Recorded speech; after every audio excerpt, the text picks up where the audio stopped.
대중교통이 많은 사람들의 이용을 받으려면은 도어트 게이트가 가까워야 되거든요. 한국은 도어트 게이트, 저희 이제 GTX 영상 보시면 아시겠지만 쫙 내려가가지고 그냥 세월 내려간 다음에 게이트에서 썼는데, 그리고 나서 내려서 출발 도착지까지 가면 또 한참 올라가야 되고, 그래서 시간이 줄어드는 게 아니다.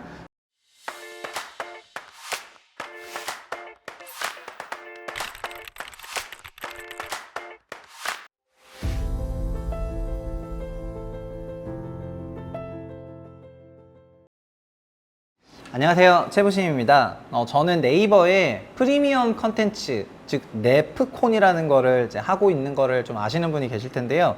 거기에는 제 그 유튜브를 통해서는 영상화를 하는데, 그 영상화에 필요한 그 대본 작업, 사전 리서치, 조사, 그 다음에 뭐 아파트 적정 가격이라든가 이런 이제 엑셀이라든가 동영상들, 이런 것들을 이제 네프콘에 올려놓고 있거든요.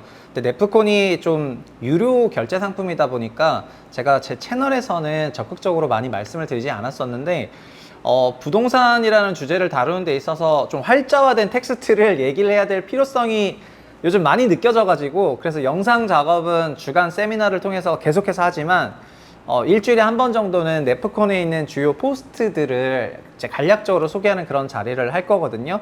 그래서 보시고 좀 필요하다고 생각하면은 네프콘으로 가셔서 이제 결제도 해주시고, 그리고 8월이나 지금 한 달 정도에는 아직 한 150분 정도 남았는데, 한 달 결제하면 다음 달 것까지 자동으로 100% 무료가 지급되는 그런 쿠폰을 이제 네프콘에서 하고 있거든요. 그러니까는 그걸 보시고 한번 판단해 보시면 좋겠습니다. 어쨌든 나 좀 도와달라 이런 얘기야. 자, 이제 시작하겠습니다. 8월 둘째 주. 8월 둘째 주 주요 뉴스들이 이제 많은데, 핵심만 이제 몇 가지 말씀드려볼게요. 일단 서울 집값의 상승을 주도하는 데는 당연히 이제 서초구 강남구인데, 서초구 강남구 외에도 성동구의 주택가격 상승률이 굉장히 높다, 이런 기사가 나왔습니다.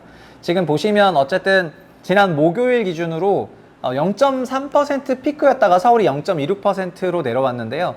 서울 전체는 이제 0.3 찍고 이렇게 살짝 좀 내려왔거든요. 근데 그 안에서도 성동구는 뭐 0.6 갔다 0.5 갔다 이렇게 조금 올라왔습니다. 근데 사실 아시겠지만 서초구도 이게 0.6이 나오고 있는 수준이에요. 그러니까 도봉구는 0.06, 서초구는 0.6. 그래서 상승률 간에 있어서 서울 안에서도 정말 10배 격차가 나오고 있거든요. 그러다 보니까 이게 지금 전국적인 자산시장 강세 혹은 서울 전체 시장 강세 이런 분위기보다는 정말 하이엔드 아파트들 위주로, 초고가 아파트들 위주로 자산시장 강세가 나오고 있는 그런 거고, 그게 지수 자체를 끌어올리고 있다, 그렇게 생각하시면 좋겠습니다. 그 중에 하나가 이제 성동구도 들어있다, 이런 말씀이죠. 참고로 주택가격 강세는 전세에서 오는데, 일단 전세 시세가 0.2에서 안 내려오고 있습니다. 그래서 전세 시세가 물론 이제 곧장 갔다가 좀 내려오긴 했어요. 내려오긴 했지만 여전히 굉장히 높은 레벨을 보이고 있고, 지방 전세는 여전히 마이너스거든요. 그래서 지방은 개별 단지에서는 상승이 나오고 있는 단지도 있지만, 종합적으로는 지방 전체로 전세 가격 마이너스, 매매 가격 마이너스가 이어지고 있는 그런 흐름이라고 말씀드리고 싶고요. 그리고 수도권이나 이런 전국 지수 올린 게 다 서울이거든요. 다 서울이라고 말씀드리겠습니다. 그래서 여기가 전세 시세 안정이 굉장히 중요한데, 지금 서울 전세 시장이 일단 빌라 전세 초토화로 다 아파트로 넘어오는 그런 흐름이 있었기 때문에, 저는 이제 빌라 시장 안정화를 시키는 게 굉장히 중요하다, 계속 그런 얘기를 이제 해오고 있는 그런 상황이 되겠습니다. 그리고 거래량 데이터 관련한 뉴스들도 조금 있는데요. 서울 부동산 정보광장이 매매 거래량이라든가 월세 거래량, 전세 거래량을 이제 보여주고 있는 건데, 보시는 것처럼 서울 부동산 정보광장 기준으로는 6월에 있는 거래량이 7,400건 정도 되고요. 그 다음에 전세는 9,600건, 만 건을 조금 깨고 조금 내려왔습니다. 그리고 매매 거래량은 이렇게 많이 올라왔고, 월세는 이제 많이 감소했다, 이렇게 보시면 될 것 같습니다. 근데 이게 7월, 8월에는 거래량이 좀 튀게 되어 있거든요. 그래서 아마 7월이 거래량 기준으로는 정점일 것 같고, 7월 말부터 임대차법을 시행했기 때문에 매년 이제 7월 정도에는 이제 거래를 좀 치솟는 경향이 있거든요. 그래서 그게 이번에도 조금 나올 것 같습니다. 그럼 지금 시장이 개인들 중에서 실수요자 위주로 많이 바뀌었다, 이렇게 말씀드렸는데, 그거를 주도하는 게 40대 맞벌이라는 기사가 있습니다. 지금 이게 구입자 연령대별 그 통계를 내고 있기 때문에 이런 것들을 기사로 볼 수 있는데요. 40대 맞벌이의 경우에는 정말 19년 하반기, 21년 하반기에 20%까지 내려갔다가 지금 비중이 크게 올라서 31%까지 올라왔습니다. 지금 집을 사시는 분들이 그래서 40대 분들이라는 이제 그런 계산이 되겠습니다. 30대의 경우에는 21년 하반기가 이제 역대 최대였는데, 저는 그래서 이때 제 주변에 정말 그냥 돈 많은 30대들이 집을 사는 거를 많이 봤는데, 30대들은 사회생활을 많이 하지도 않았는데 돈이 이렇게 생기는 경우는 이제 가족은행을 이용했을 때, 부모한테 지원받고 또 대출을 이용했을 때도 있고요.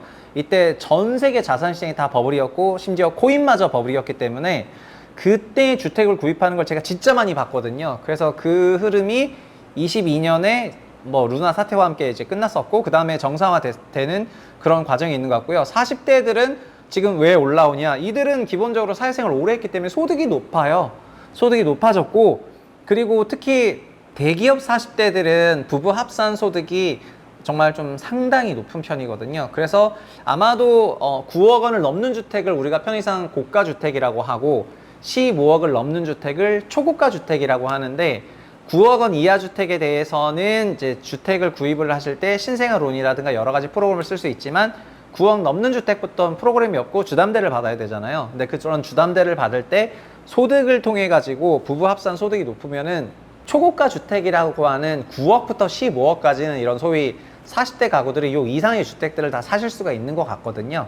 그래서 소위 약 정말 10억 넘으면 다 초고가 샀을 때 9억부터 20억대 밴드까지를 요 가구들이 아주 적극적으로 취득을 하시는 것 같습니다. 그리고 그걸 넘어가는 주택들은 그때부터는 그냥 하이엔드 주택이라고 부르면 되는데요. 그런 하이엔드 주택들은 정말 종전 자산에서 큰 양도 차익이 발생을 했을 때 이제 그거를 베이스로 높은 소득과 함께 이제 가시는 경우가 많다. 그렇게 말씀드리겠습니다. 근데 그런 하이엔드도 일정 금액까지고 소위 진짜 무슨 트로피 레벨까지 가면은 그거는 뭐 이제 막 하여튼 막 연봉 몇십억씩 받는 그런 이제 스포츠 스타거나 e스포츠 스타거나 뭐 아프리카 BJ거나 뭐 요즘 아프리카 BJ 돈 어마어마하게 잘 버는 거 아시죠? 하여튼 뭐 그런 걸 해야 돼. 그래서 나도 뭐 슈퍼챗 좀 쏴주라! 약간 이렇게 개인적으로 말씀드리고 싶습니다. 고소득 맞벌이가 많다. 이제 그런 얘기가 많습니다. 고소득 맞벌이들이 이제 특히 마용성으로 대표되는 그런 지역들을 아주 적극적으로 사시는 것 같고요. 초고가인 하이엔드는 그냥 부자들이 사는 겁니다. 그래서 이들은 자산시장의 움직임이 훨씬 더 중요하다. 그렇게 말씀드리겠고, 그리고 그 대부분이 다 부동산 처금대금, 종전 부동산을 팔면서 넘어가는 거거든요. 그래서 지금 한국에는 제로 투 원, 0에서 1주택 되시는 분들이 안 많아요. 안 많아졌어요. 이게 21년부터 나타났던 현상이에요. 종전 집이 있는 사람만 가는 거예요. 그냥 피터 틸이 말했던 제로 투 원은 이제 한국 부동산이 별로 없어. 정말 진짜 진성 부자 된 사람만 그렇게 간다. 그렇게 말씀드리겠습니다. 그리고 경매시장 얘기 그냥 넘어가겠고요. 그냥 글 보시면 되고요. 정부의 부동산 대책은 말씀드렸는데, 이거는 빌라를 무한히 매수를 해가지고 그 다음에 시장을 안정하겠다는 그런 대책 내용이죠. 그래서 이 대책을 보고 저는 진짜 일단 한번 충격받았다, 그렇게 말씀드리겠고요. 무제한 매수한다고 하니까 저조차도 빌라를 지어서 팔아야 되나 이런 생각이 들 정도였다, 이렇게 말씀을 드리겠습니다.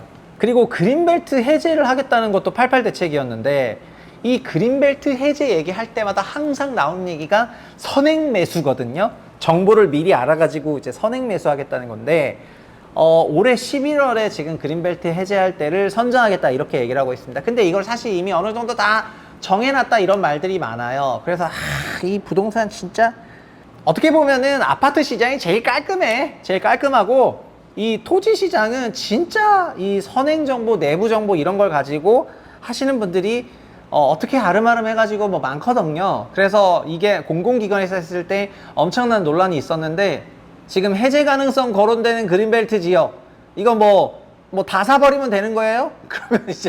그러면 뭐 다 사버릴 수 있겠지, 돈이 많다면. 그러면 이제 뭐 하나는 이제 크게 오를 수가 있는 건데, 어쨌든 우리나라는 좀 마켓이 작으니까 이런 정보들이 차이니즈 월을 통해 가지고 충분히 보호되는 것이 아니라 중간에 막 흘러나오는 게, 이번에 88 대책도 보세요.